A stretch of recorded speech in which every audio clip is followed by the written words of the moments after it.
एक सवाल आया है कि क्या सच में ही सवारी आ जाती है, माता आ जाती है, शरीरों में प्रवेश करके वो बातें बातें करती हैं और ये कल्याण करती हैं, ये सब ऐसा होता है क्या? देखो, कलयुग अपनी चरम सीमा पर है। पाप का दिमाग पर बहुत भयानक असर होता है। वो अपना टैलेंट दिखाएगा, दिमाग बहुत अपना टैलेंट दिखाता है ऐसे में। और पेट पालने के खातिर लोग राहु और केतु की एनर्जी काम कर रही है। वो पाप तक कर जाते हैं, अपना कुछ ड्रामा करेंगे।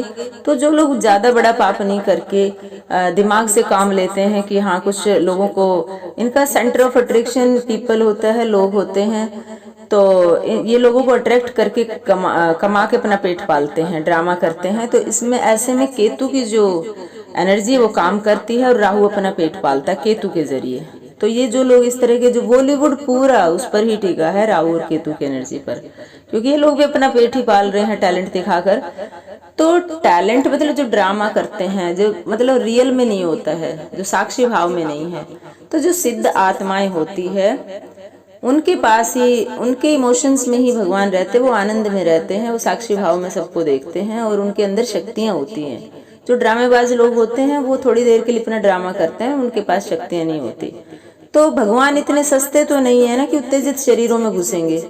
जिनके पास शक्तियां ही नहीं है, भगवान तो उसमें घुसेंगे ना जहाँ पर जो सिद्ध आत्माएं हैं, जिनके अंदर प्रेम है, करुणा है, भगवान के लिए, इंसानों के लिए करुणा है, भगवान के लिए प्रेम है।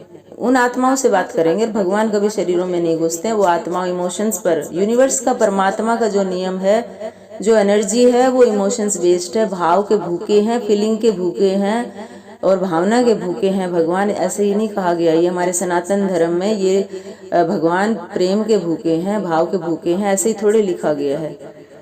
तो भाव अच्छा होना चाहिए। कहीं पर सामने पाप हो रहा है तो उसके लिए आंखें खोलनी चाहिए।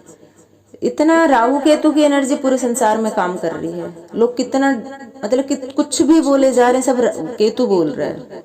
कुछ भी, जिन बातों का कोई अर्थ ही नहीं है, लोग इतना फालतू बोल रहे हैं। कोई कुछ कर रहा है, कोई कुछ बोल रहा है, दूसरों को कुछ बोलने जा रहा है, एक इंसान दबा जा रहा है, दूसरा चढ़े जा रहा है। तो ये सब केतु की एनर्जी काम कर रही है। और पेट पालने के लिए इंसान किसी भी रास्ते पर जा रहा है। 10-20 सालों में जो इतनी ज्यादा गलत चीजें बढ़ी है, वहां पर राहु केतु की एनर्जी काम कर रही है। क्योंकि राहु और केतु कुछ भी, राक्षस वो थे तो पाप करके भी कमा सकते हैं, पाप करके भी कुछ कर सकते हैं। तो जहाँ कल्याण की बात आती है, जहाँ धर्म की बात आती है, वहाँ सिद्ध आत्माएं होती हैं। वहाँ से आज के वक्त में भी जो सिद्ध माताएं हैं, सिद्ध पुरुष हैं, वो घरों में नॉर्मल तरीके से वो दिखाई नहीं देते। उनके शरीर देह के आधार पर नहीं जाना चाहिए। ये छिलवा के कटवा के इतना सारा मेकअप वेकअप करके माता बन के बैठ जाती है, फिर उनके अंदर बाल हिलाना शुरू कर देती है, जीभ निकालना शुरू कर देती है, जोत आगे लेके आगे। सब ड्रामा है, एक प्रैक्टिस हो जाती है और कुछ भी नहीं है।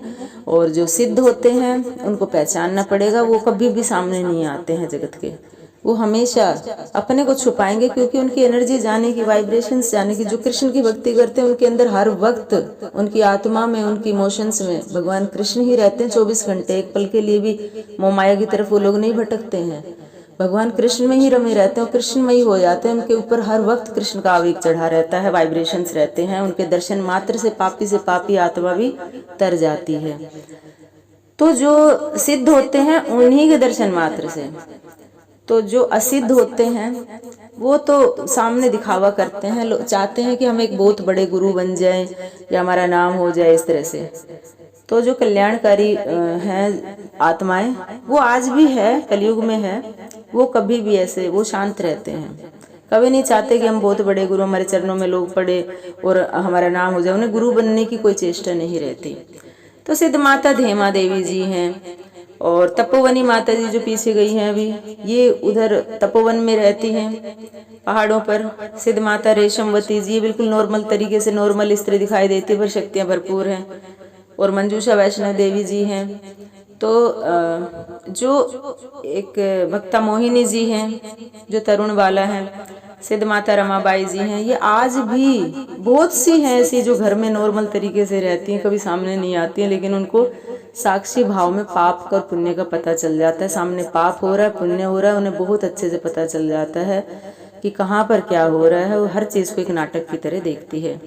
तो ये सब इस स्त्री का, किसी ने बोला ये हरियाणा में इतना ज्यादा फैलता जा रहा है, तो हाँ, तो ये ड्रामेबाज हैं भाई, राहु केतु की काम कर रहा है, राहु केतु इनके ऊपर काम कर रहे हैं, पापी आत्माएं हैं। कलयुग में भी काफी सारी पापी आत्माएं हैं जहाँ पर पाप ने दिमागों पर बहुत गहरा असर छोड़ा है। तो बॉलीवुड की बहुत बड़ी इतनी ज्यादा देन है जो संसार का दिमाग खराब करके रख दिया, घर घर में ग्लैमर घुसा दिया। हर स्त्री चाहती है मैं सुंदर हो जाऊं, हर स्त्री मेकअप थोप के घूम रही है। सब पाप नहीं तो क्या है? ये सब अपना राहु और केतु की एनर्जी काम कर रही, जो औरतें इतना ज्यादा पार्लर पे इतना घूम रही हैं, और हर स्त्री के अंदर एक गिल्ट है कि मैं और सुंदर बन जाऊँ, और सुंदर बन जाऊँ। ये वो ना करवाए तो एकदम भूतनी से नजर आएंगी। जो नेचुरल ब्यूटी होती है, नेचुरल ब्यूटी होती है।